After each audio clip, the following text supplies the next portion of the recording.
We will now move from the Israeli context with its very unique security challenges to a broader discussion of policy making. I am delighted to welcome our second speaker today, Professor Mark Fagan from the Harvard Kennedy School of Government.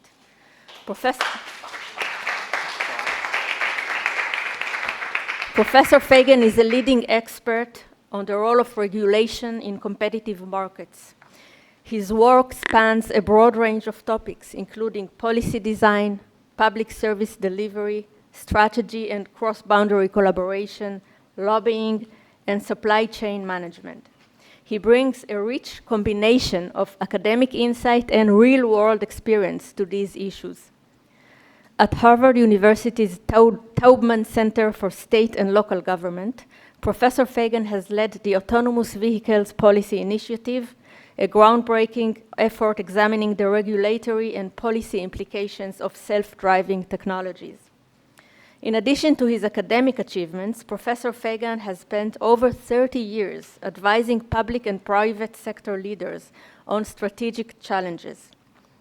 Most recently, he co-authored a book titled Putting AI in the Loop, How Governments Can Use AI.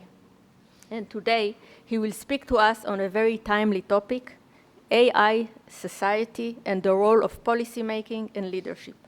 Professor Fagan, thank you very much for coming here today all the way from Boston. We're delighted to have you with us, and the floor is yours. Terrific. Thank you so much. I'm going to use the handheld mic because I cannot possibly stand behind the lectern for 30 minutes. All right, question for you. Have any of you ridden, operative word, ridden, in a driverless car? Anyone? Got someone wait, a couple of people. Thumbs up, thumbs down. What'd you think of it? Got a thumb up, thumb down, and like this. Well, I rode in one a few weeks ago in San Francisco. It was a Waymo. Waymo is Google. And it is fantastic. It is absolutely amazing. Think about this. They've been able to take the 50 or so years I've been driving, all that learning I've done, and turn it into computer code. It knows. It sees, it thinks. And I know I'm not supposed to use anthropomorphism when it comes to AI in general, but it really is quite astonishing. And the ride, by the way, it's a Jaguar, is as smooth as can be. Now, this is real AI. This isn't having ChatGPT write a poem for your parents or your child. This is seeing, thinking, and acting. Now, put yourself in the shoes of a public policy leader. Let's pick the mayor of San Francisco or the head of the Department of Transportation in California. What does this technology bring to them, and how do they need to think about it? Well, on one hand, it's got some amazing positives. Professor Ben Israel, a moment ago, talked about the safety issues associated with cars and the number of crashes. Here's a statistic for you. More than 1,000 people are killed in car crashes in California every year. 85% of those are human factor caused. Texting, falling asleep at the wheel, drunk driving. Autonomous vehicles, driverless cars, have the opportunity to dramatically improve the safety of the roads of California. So if you're the mayor or the head of the Department of Transportation, this AI technology is absolutely remarkable. It could really make an important difference in your environment. But there's another side as well, because those same people are worried about public safety. How do I make sure that if a child chases a ball out into the street, that vehicle's going to see it and stop? How do I make sure that if the vehicle encounters something it has not encountered before, it knows what to do? This set of challenges, the opportunity and the challenge is one of 1,000 examples that public policy makers and public leaders are facing as a result of AI. And what I'd like to do with you in my time is share a structured way for you to think about how to balance those initiatives. So let me start with thinking about a public leader. And a public leader has dual responsibilities. They have two lives. On one hand, they're responsible for delivering public services. Roads for transportation, healthcare, education, public safety. And in doing that, they have three core obligations. Obligation number one is it's got to be a quality service. If you go in for cancer screening, I've got to make sure I find it, if it's there. Number two, I got to be efficient. I got to make sure that every tax dollar that's being used is being used wisely. And finally, I have an obligation to make sure that as I'm delivering these public services, I'm doing it equitably. So that's one role I have, but I have a second role as a public leader as well, and that is protecting public safety. And whether that is ensuring that there are no cyber attacks on the autonomous vehicle, or any of the things that Professor Ben Israel shared with us, it is my job as a public leader to worry about that. These two jobs translate to how I need to think about AI. So let's start with AI as both an opportunity and then a challenge. Let's start on the positive side. If you're a leader, one of your obligations as a leader is to make sure you are finding every opportunity and tapping it for the benefit of the public. So let's see what they may be. The first opportunity is every public official is facing the same thing. And I don't care whether it's in Israel, the US, in Denmark. Everyone has the reality of, we want more public services, we want to pay less money. This is a very challenging duality for people. How do you deal with this? Well, AI actually can help us. So let's take a look at some things that AI can do for us that help us deal with more services, less budget. One example is using AI chatbots as customer service reps. So I suspect all of you at some point in time have had the need to call a government agency and ask a question. And I suspect many times the phone just rings and rings and rings. I had an experience with the IRS, that's our taxing authority. They sent me a letter, and this is a letter that probably one person in a million gets. The letter said, you overpaid by $5,000 your taxes 8 years ago, and we want to give it to you. All you have to do is call us and confirm, and we'll send you the money. Well, this is, wow, amazing. So I call, and it rings and it rings and it rings, and you press 16 different, press 1, press 2, press 3, and eventually I get 10 minutes in, and it says, please leave your message, and then what happens after that? It says, the mailbox is full, try another time. I try this 3 times, and I am just fit to be tied. Now, I did find a solution. The solution was I called my congressman and said, hey, figure this out for me. I'm paying you, do something for me. And it did. And 24 hours later, I had my money. That is wrong. That is not how government is supposed to operate. That's not leadership. So could I have a chatbot that would take my information or respond to my questions? That's an example of how we can do more with less. Think about this. One of the challenges we have, certainly in the US, is we have a driver shortage. Whether it's truck drivers, bus drivers, this is a problem. An aging population, I suspect you may be seeing something similar in your country. Europe, the US, Japan, we don't have as many people to do these jobs. Is there an opportunity to replace our transit drivers with autonomous vehicles?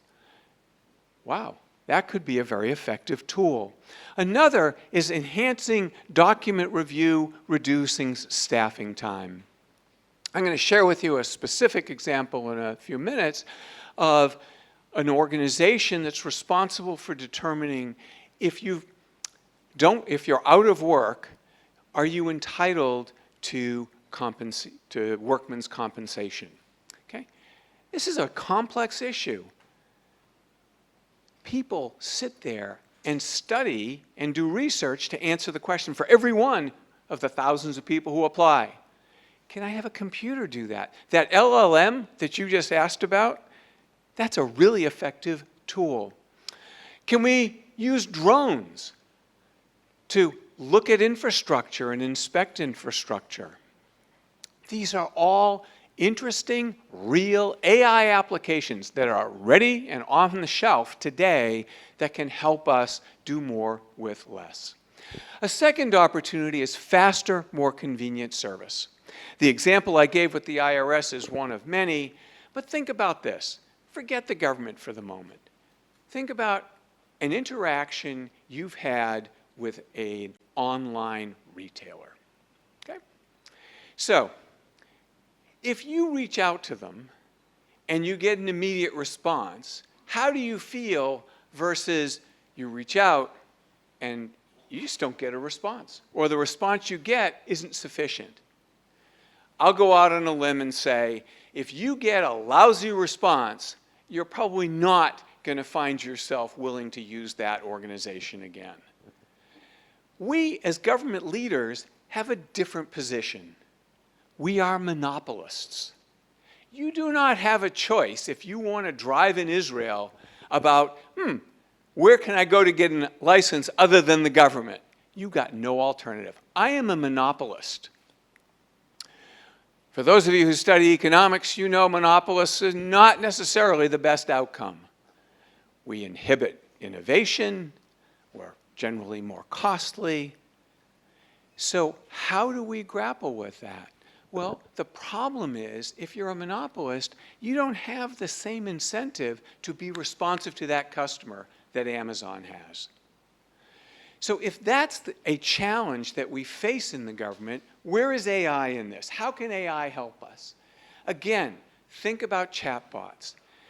Many times, I find that if I need a question answered from the government, I don't have the opportunity to do it between 9 and 5.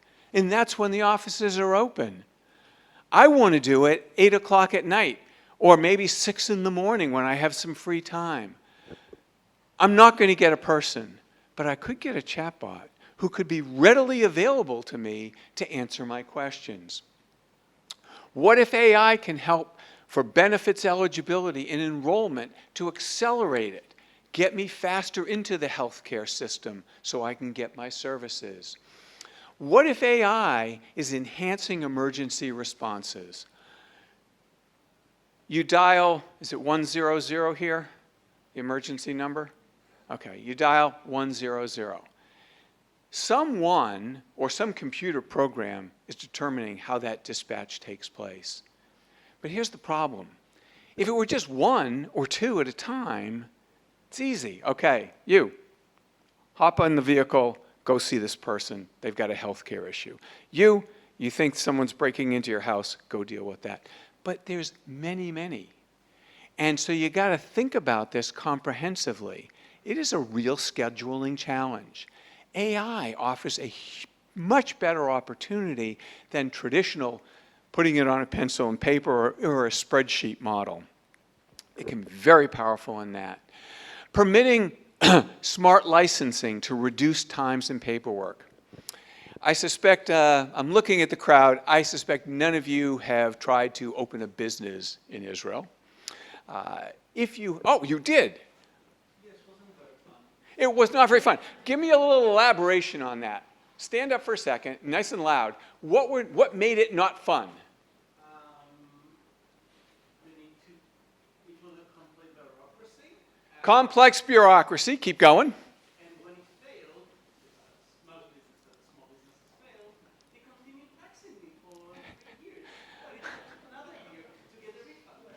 Okay, so this is exactly what we are talking about. Thank you very much. I'm glad you, well, I'm sorry that it failed, but I'm glad you tried. And of course, Professor here would say he knew 96% probability you're going down. But look, you could have been the unicorn. And maybe the next iteration you will. Okay, so I suspect if we focus on this permitting and licensing, part of the problem is it's a pain. In the US, if you want to open a restaurant in a city, my city, Boston, oh my gosh. Not only do you have to get the building permit, then you got to get the food inspection people in, then you have to get the fire department in, and they are the worst. They know you can't do anything without their stamp of approval. And so they're going to do it when they're good and ready for it. Meanwhile, as an entrepreneur, you're sitting there saying, time is money, I can't wait. What if I can use AI to streamline that paperwork, that bureaucracy? Makes a huge difference. If you want to see an example of a country that's done a great job in reducing the amount of paperwork, Australia. Their business friendliness index is fantastic. They've figured this thing out. So this is, can I use AI to generate faster, more convenient services? So let me then talk about, what about more accurate and reliable delivery? So here, I want to talk about the reality. The reality is 20 to 30% of women with breast cancer have tumors that are missed in a mammogram. Wow. This is people's lives. This has got nothing to do with taxes and whether I get to talk to someone at 3 in the morning when I have a question. These are people's lives. AI has the ability to augment, and that's the key word, augment what humans are doing when it comes to cancer screening. And there's a lot of science that says, hey, I can make a big difference with AI. But it isn't, that's one example. I want to use a second example, and this example has even more latency for people who are public leaders. Sentencing, prison sentences. Attractive versus unattractive criminals. If you are unattractive, you are much more likely to get a longer prison sentence than if you're attractive. Stunning. That is not equity. That is not fairness. The length of the sentence should be a function of what you did, how remorseful you are, etc. Not whether you're in a suit and tie and you look like the judge, or you're in cutoffs and you don't look like the judge. These really come to the equity set of questions as well as quality that I started with as an obligation of the public sector leader. So what do we do in terms of AI? Well, we can certainly improve human error and human bias. In terms of errors, you can develop sets of algorithms that look at those mammogram studies and identify where it thinks there is a problem. When the professor shared with us the kind of the thought process of how the finding the dog works, yes, it isn't perfect because there will be dogs that the machine learning model, the image recognition software, didn't identify. My job as a public leader is to say, how can I complement what my eyes see and what our expertise as humans can observe with a machine doing the same? So I'm not replacing one with the other, I'm putting them together to get a more powerful outcome.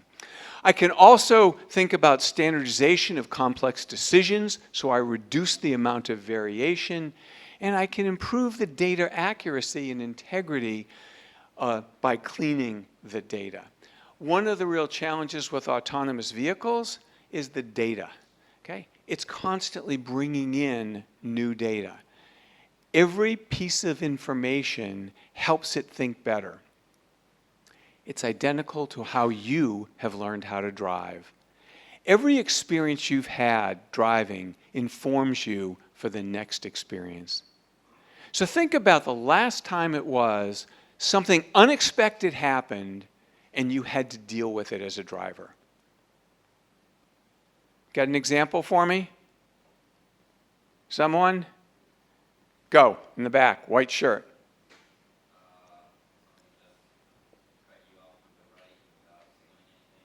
Okay, and how does that now inform you in the future? He's going to be more aware.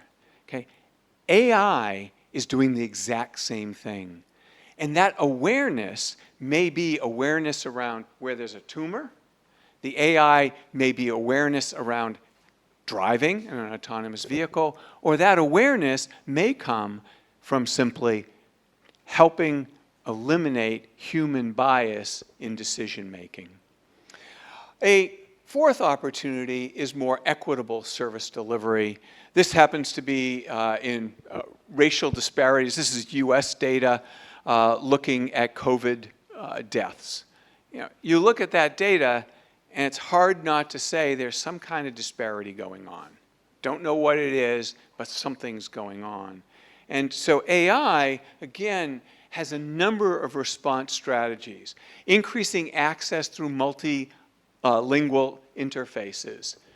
I suspect, well, I can speak for myself, when I'm here in Israel, I do not speak much Hebrew. I mean, really little Hebrew. The ability of me to use a Google Translate or some other tool that allows me to better understand what's going on enables me to have a much better experience here. That's trivial. But if we're talking about someone who's got a health issue and does not speak the language at a hospital and can't describe what their issues are and what their other conditions are, then it really matters. AI translation really helps to address those kinds of issues. Proactively in identifying underserved communities. Who is it that isn't getting the information in the case here of COVID, and how can I get them to see it more effectively? How do I detect disparities in where I am delivering my public services? AI is really good at all of these issues. Now, how do you tap these opportunities? It's one thing to talk, oh, these things are great, but for public leaders, you actually have to deliver. You got to be able to do it. So here's the approach that I have found works pretty well for AI, and it's these 5 steps. Step number 1 is you identify the core functions you are responsible for in your organization. So if you are running hospitals, what are the core functions you do? Well, I got to run an emergency room. I got to do medical research. I've got to take care of patients. If you're in a school, what are the key things you got to do? I got to educate kids. I got to make them safe. What if you're in the world of the judicial environment? What do you need to do? Well, I need to get cases in, got to get them scheduled, etc. You identify the core functions. From there, number 2 is you identify the pain points. Where are the pain points in the way in which your organization operates? What hurts? Now, this is really important because what I've been observing doesn't work very well is how the vast majority of people are thinking about AI. They see an application and they say, wow, that's a great chatbot. I should bring that into my organization. Or they see an algorithm that helps reduce disparities in the way we deliver services. Wow, I want to bring that in. They see a shiny new object and they chase it and figure out, how do I bring it in? That is backwards.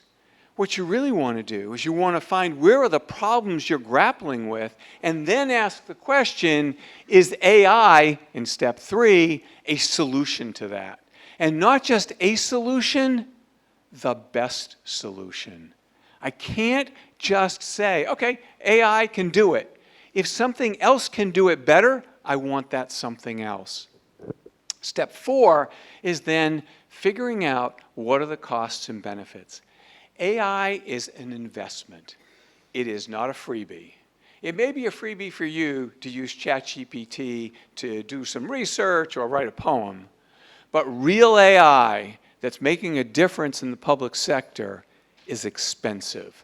It is time, it's money, and it's an opportunity cost. Because if I'm doing AI to do my scheduling of how courts are going to hear cases, I'm not doing something else with that money.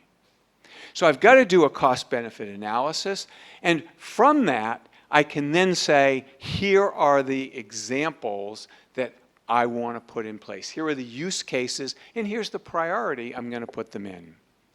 So this is a methodology, and someone's probably skeptical out there and saying, well, have you ever used it? Have you applied that? Does it really work?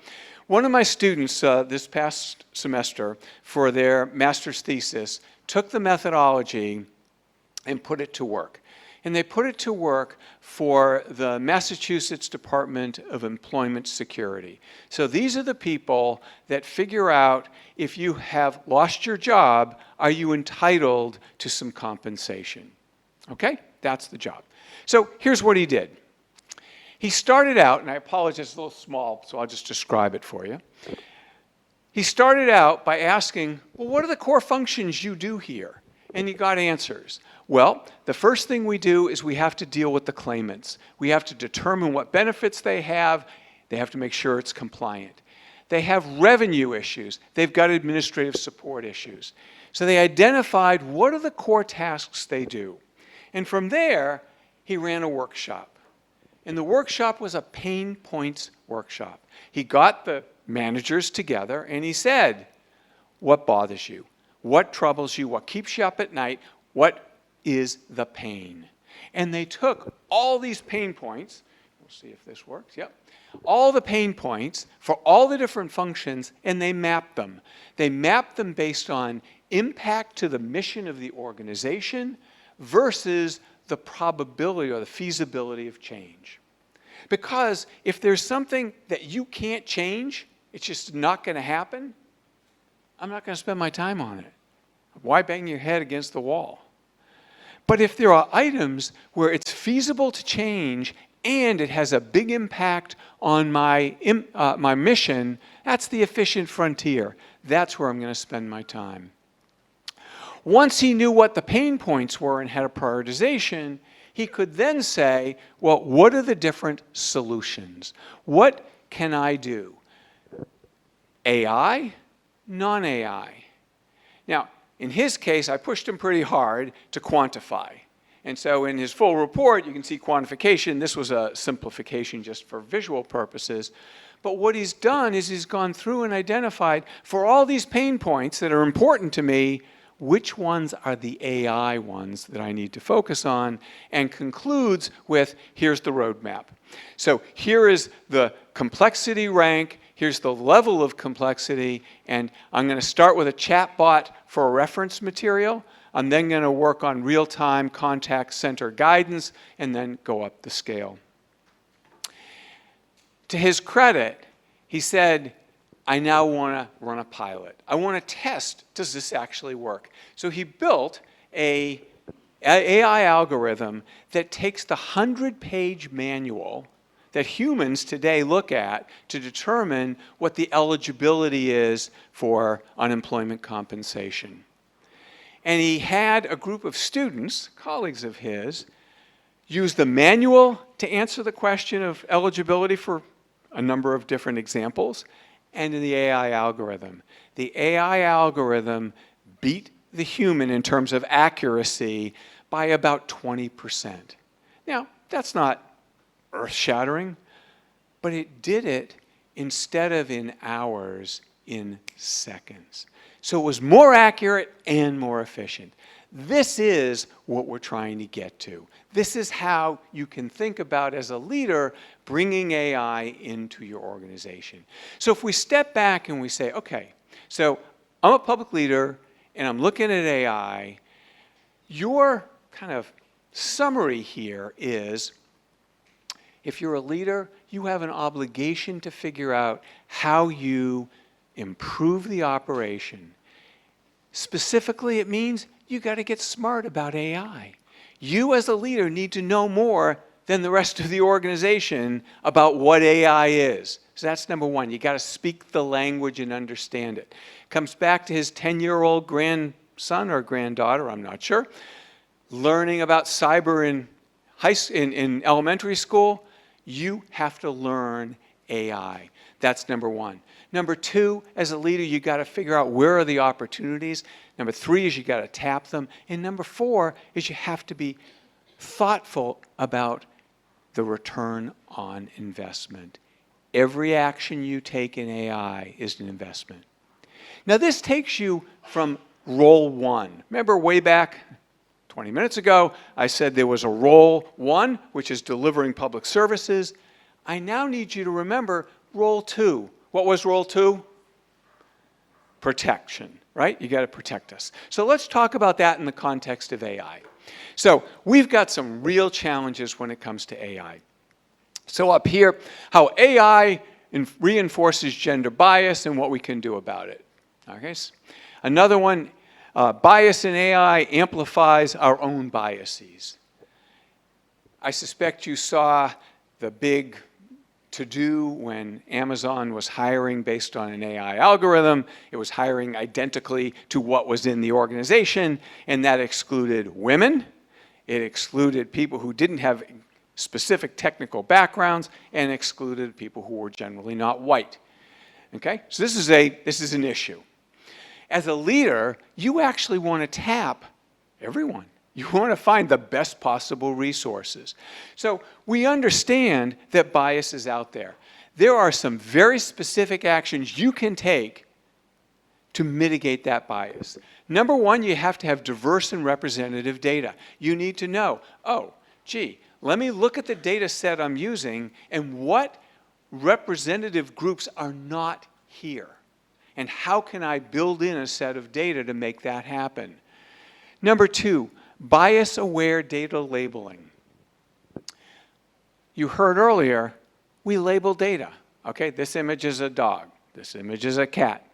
We also get the machine to understand, okay, it can do it itself. It can look for the attributes of this versus that and say, that's a dog, that's a cat. We need to understand that labeling and check that labeling. There's a lot of the humor that I find in the way in which we talk about AI is we talk about AI, or a lot of people talk about it as human in the loop. Okay? AI is going to do it, we put a human in the loop. I actually think it's backwards. I think it is AI in the loop. Okay? So if it's AI in the loop, I want to make sure I'm not having any bias in it. Bias detection and testing, I can run the algorithm and I can see, gee, if everyone that the algorithm is picking looks like me, white, male, maybe I've missed something. Maybe there's something else out there. There's something called the sniff test. The sniff test is, if it looks dumb, it's probably dumb. If it looks like it's missing something, it's probably missing something. That's the idea. Human oversight and review, and transparency and explainability. One of the biggest challenges with AI, I think, is the lack of transparency and explainability. We as humans love to be able to see how it works.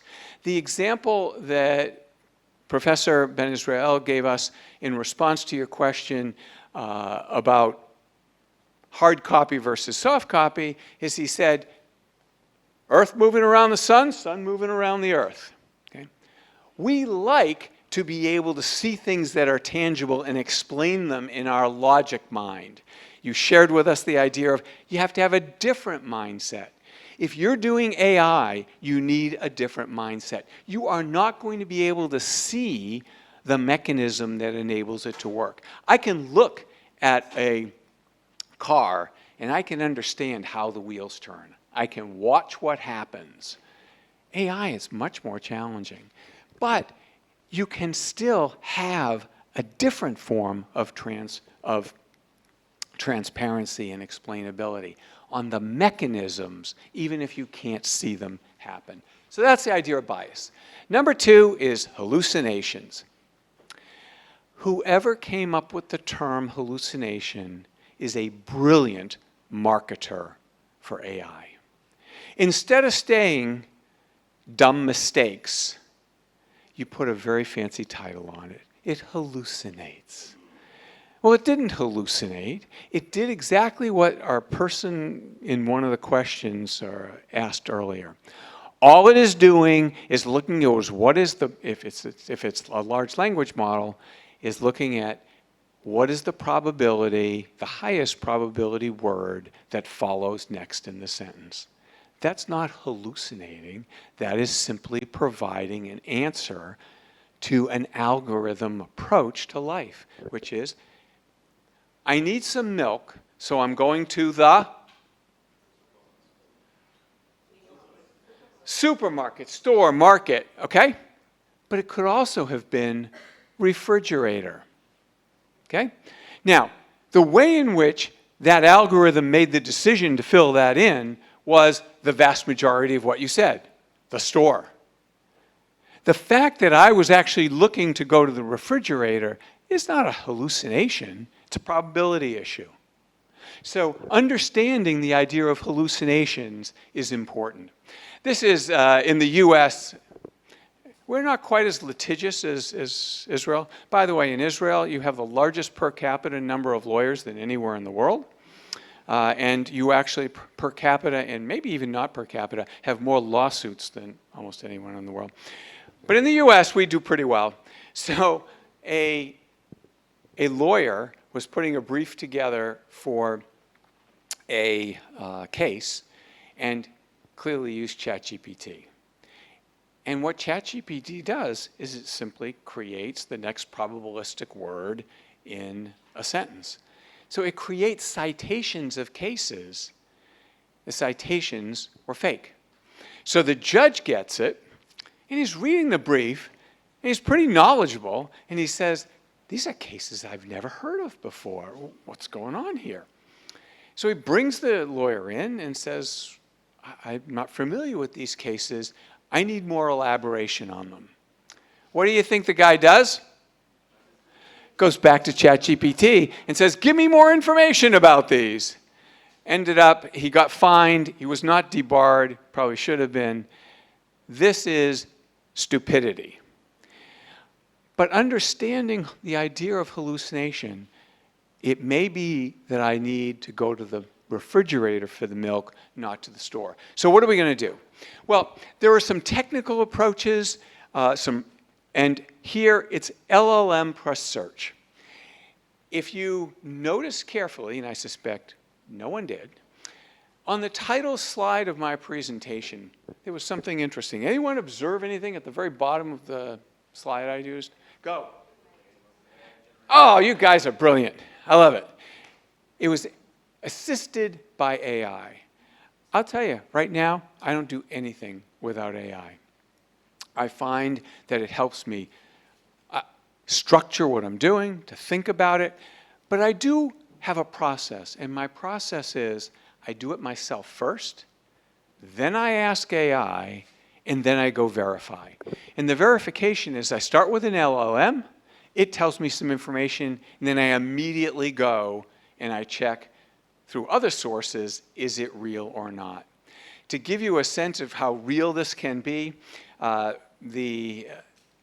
our Secretary of Health and Human Services in the current federal government is a guy named Kennedy, Robert Kennedy. And he put out a 79-page report recently on the state of America's children's health and how we can make it great again.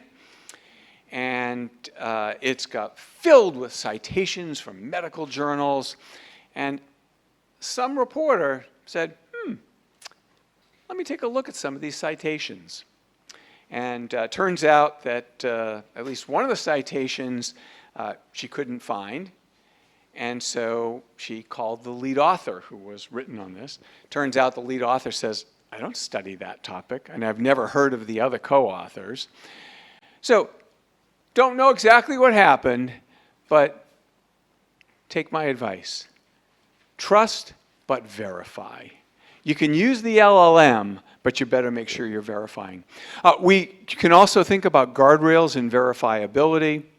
Reinforce the learning with human feedback. So that's one way to deal with hallucinations. A second is the prompt itself. I have a colleague, his name's Dan Levy. When the computers take over the world, there's only one person that's going to survive, and that's Dan. Because when he writes prompts, good morning, how are you today? I could use some help in blah, blah, blah. Thank you so much, this is so helpful. He is the nicest person ever in thinking about this. Now, on the surface, you'd say, that's ridiculous. It isn't.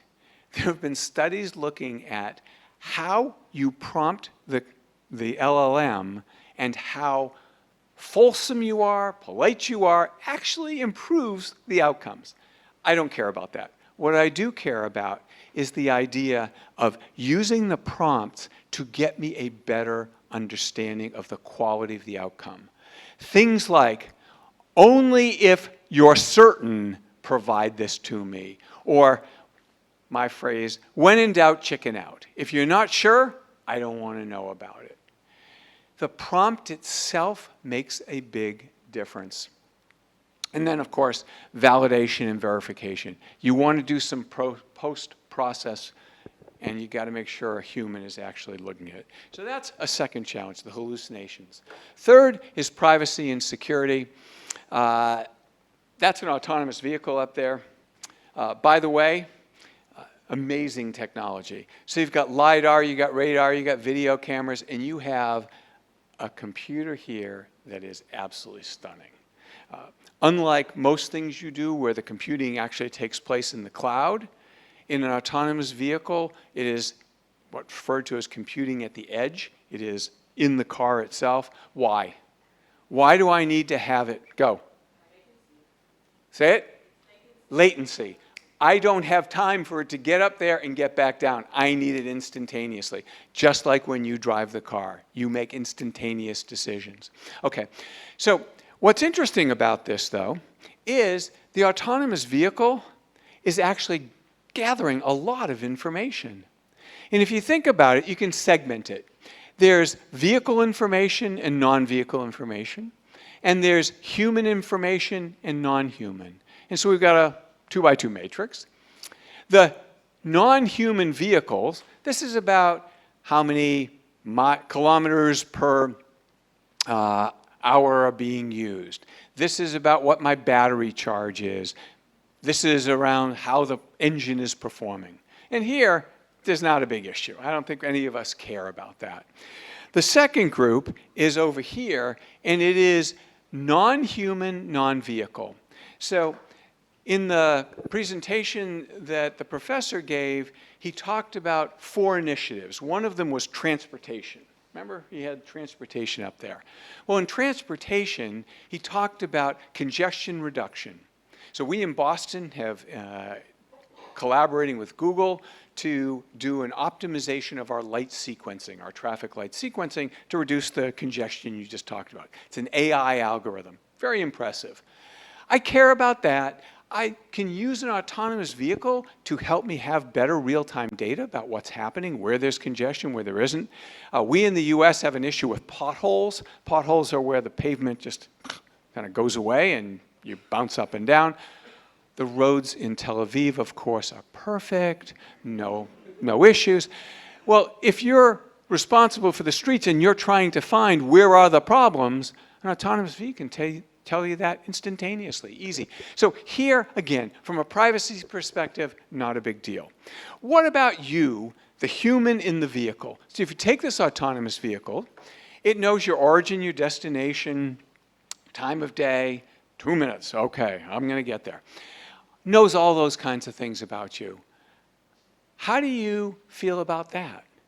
Well, I suspect many of you would say, I got my phone, everyone knows everything about me so far, what difference does it make?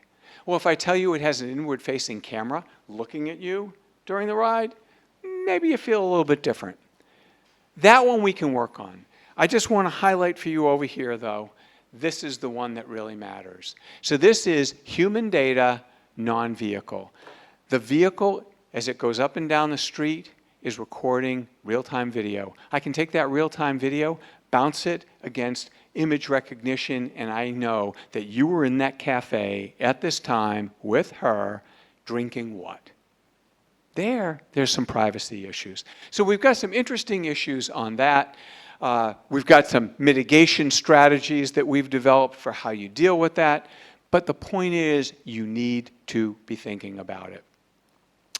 Then we've got the question about morality. AI has a lot of moral issues. In my world of autonomous vehicles, we have what's called the trolley problem. I suspect many of you have grappled with that. I get some heads going up and down.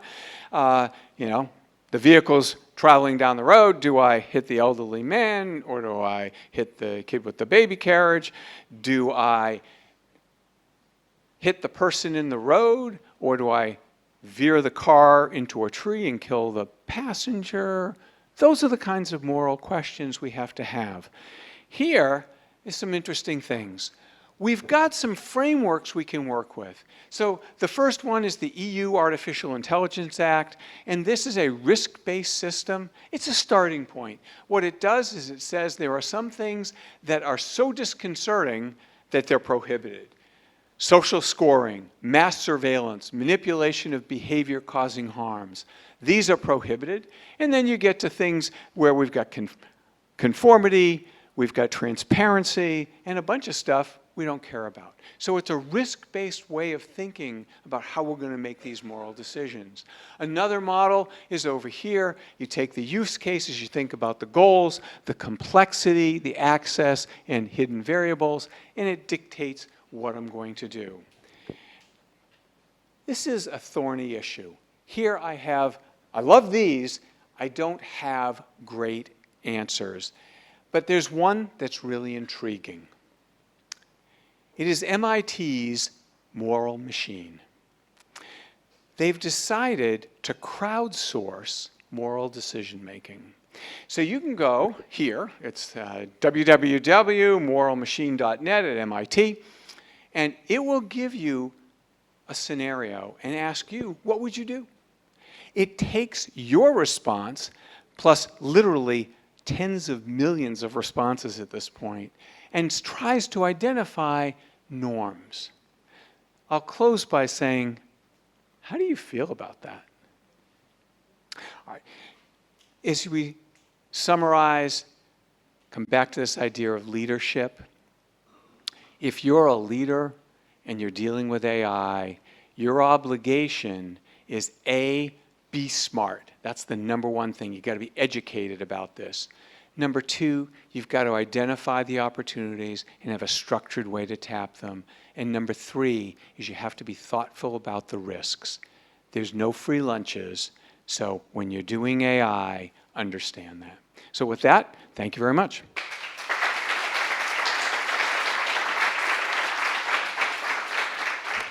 Thank you so much for a great presentation, which was both practical and conceptual and very relevant for our audience. There are many public policy students here and people who aspire to become leaders, so your words were very, very enriching.